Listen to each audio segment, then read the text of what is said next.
Hello. तर तुम्ही आता स्टुडंट जे डिप्लोमाला आहात ते 4th सेमला आहात, बरोबर. तर तुम्हाला टॉस म्हणून एक सब्जेक्ट आहे, थिअरी ऑफ स्ट्रक्चर.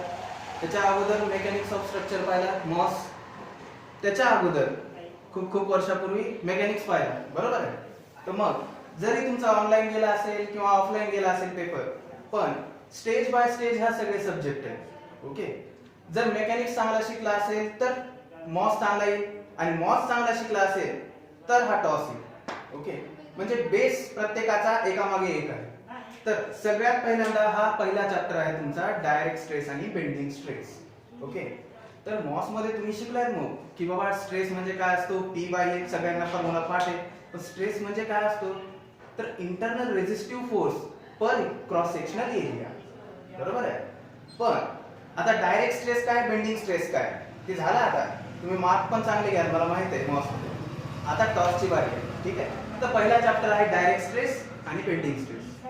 बघा, डायरेक्ट स्ट्रेस म्हणजे सिंपल आहे. बघ, सपोज हा एक कॉलम आहे. ओके. मग वॉटर बॉटल जरी दिसत असली तरी कॉलम म्हणून कन्सिडर करा. ओके. तर हा दिसतोय टॉप व्ह्यू कॉलमचा. ओके. ही काय, ऍक्सिस ऑफ द मेंबर, जी ह्याच्यामधून जाते आणि इकडून डायरेक्ट बाहेर निघते. तर ही काय, ऍक्सिस ऑफ द मेंबर. तर मग ह्या ऍक्सिस ऑफ द मेंबर मधून जेव्हा line of action of the force act होते, म्हणजेच काय, याच्यावरती हे बघा, हा P फोर्स ऍक्ट होतोय, झाला, बरोबर सेंटरला आहे बघा, आहे. तर P फोर्स ऍक्ट झाल्यानंतर बरोबर ह्या ऍक्सिस वर जर ऍक्ट झाला असेल, म्हणजेच काय, ह्या फोर्सची लाईन ऑफ ऍक्शन आणि ऍक्सिस ऑफ द मेंबर बरोबर कोइन्साइड झाली, तेव्हा त्याला काय म्हणतात, तर डायरेक्ट स्ट्रेस. ओके. तेव्हा त्याला काय म्हणतात, डायरेक्ट स्ट्रेस. मग 2-2 मार्काला डेफिनेशन, सिंपल टॉस मध्ये पहिला क्वेश्चन, त्याच्यामध्ये डायरेक्ट स्ट्रेसची डेफिनेशन विचारतात. काय डायरेक्ट स्ट्रेस काय, when the line of action of the force coincides with the कशासोबत, ऍक्सिस ऑफ द कॉलम, तेव्हा त्याला काय म्हणतात, direct stress. When the line of action of the force coincides with the axis of the member, then it is called as direct stress.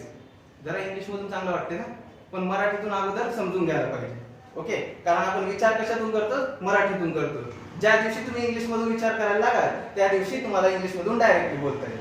ठीक आहे. सध्या आता आपण या कंडिशनला तर हेच बघूया, मराठीतून समजून घेऊ, इंग्लिश मधून तिथं पेपर मध्ये घेऊ. ओके. बघा, पहिला झाला हा डायरेक्ट स्ट्रेस, दुसरा आहे बेंडिंग स्ट्रेस. पुन्हा हाच कॉलम घेतोय. ओके. पुन्हा हाच कॉलम घेतोय. हा डायरेक्ट स्ट्रेस होता. आता हा जो फोर्स आहे, मी काय करतोय, थोडासा बाजूला करतोय.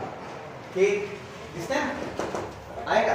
हा जो काही फोर्स आहे तो ऍक्सिस ऑफ द मेंबरच्या थोडा बाजूला आहे की नाही, आणि हा जो काही फोर्स आहे डायरेक्ट स्ट्रेस साठी डायरेक्ट लोड, बेंडिंग स्ट्रेस साठी इसेंट्रिक लोड.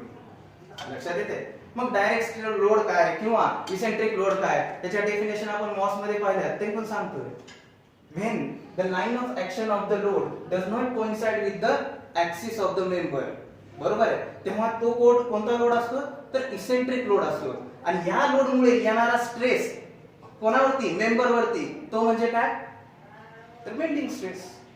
बेंडिंग म्हणल्या आपल्याला काय आठवतंय, फ्लेक्झरल फॉर्म्युला आठवायला पाहिजे. बाकी त्याचं पाण्यातलं नाव काय, बेंडिंग इक्वेशन, बरोबर आहे.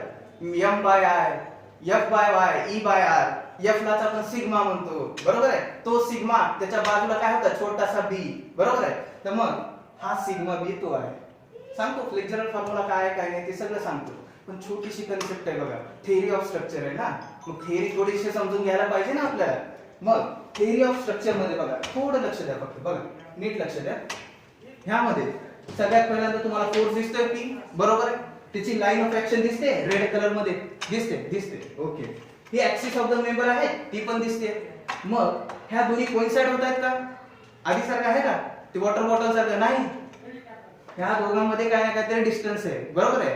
The distance between the line of action of the force आणि डिस्टन्स बिटवीन काय, line of action of the force आणि ऍक्सिस ऑफ द मेंबर. हे झालं मराठीतून. आता इंग्लिश मधून बघा. The distance between the line of action of the force and the axis of the member is called eccentricity. जेव्हा केव्हा इसेंट्रिसिटी आली, इसेंट्रिसिटी आहे ना, थोडं कॉम्बिनेशन आहे की नाही. तर इसेंट्रिसिटी केव्हा येईल, जेव्हा इसेंट्रिक लोड ऍक्ट होईल, त्यावेळेस. लक्षात येते. मग अशा वेळेस तुम्हाला डायरेक्ट स्ट्रेस सारखे P/A हा फॉर्म्युला यूज करून फायदा नाही.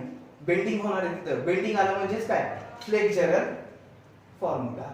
बघा फ्लेक्झरल फॉर्म्युला काय, फ्लेक्झरल फॉर्म्युला आहे M/I, बरोबर. M म्हणजे काय, मुवमेंट, ते पण येणार आहे हळूहळू. सिग्मा B/Y, ओके, आणि E/R. यांच्या दोघांची काही इज्जतच नाही राव, ह्यांना डायरेक्ट बाजूला काढून दिलं. एवढंच बघा फक्त दिसतंय. हा सिग्मा बी मी इथंच ठेवला, हा y जर मी इकडे घेऊन गेला म्हणजे M/I डिवाइड होईल का हा y, बरोबर आहे. इकडे काय होईल, सिग्मा बी.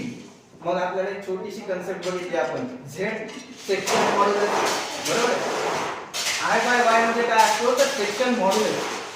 मग हा I/Y काय, M divided by Z is equal to sigma B. Okay, तर हा सिग्मा बी जो आहे तोच आहे बेंडिंग स्ट्रेस. लक्षात येतोय. पण हा Z जो आहे तो अबाउट कोणता ऍक्सिस घ्यायचा, y घ्यायचा का x ऍक्सिस घ्यायचा, हे सगळ्यात महत्त्वाचं आहे. मुलं इथं चुकतात, बरोबर आहे. बघा नीट लक्ष द्या. हा काय, बेंडिंग स्ट्रेस आहे. बेंडिंग स्ट्रेस मध्ये तुम्हाला इसेंट्रिक लोडिंग 3D मध्ये बघताना येते. हे बघा इथं आहे, इथं आहे. हा फोर्स इथं बरोबर P फोर्स आहे, I आहे, बरोबर आहे. हा P फोर्स बरोबर ऍक्ट होतोय का इथे, दिसतंय. थोडं ड्रॉइंग खराब आहे माझं, तरी मग समजून घ्या. तर हा P फोर्स आहे आणि ही आहे आपली इसेंट्रिसिटी, करेक्ट आहे.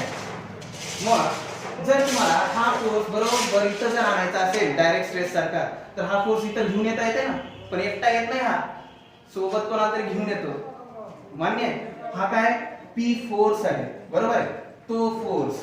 आणि सोबत इसेंट्रिसिटी पण आहे, ती काय, इसेंट्रिसिटी, राइट आहे.